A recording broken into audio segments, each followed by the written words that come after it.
ఇలా ఇంట్లో వాళ్ళకి అప్పుడప్పుడు ఇలా మంచి మంచి కూరలు వండి పెట్టాలా.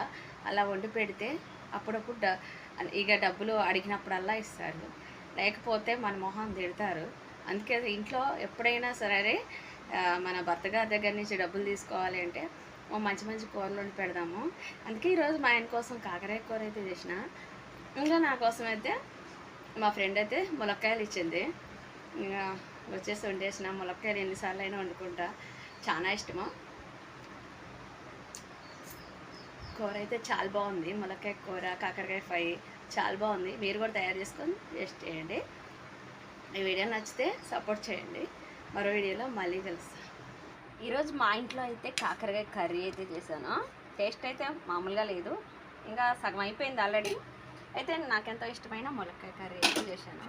ములక్కాయ కర్రీ అంటే నాకు చాలా ఇష్టము. అయితే ఈ ములక్కాయ కర్రీ, ఇక రైస్.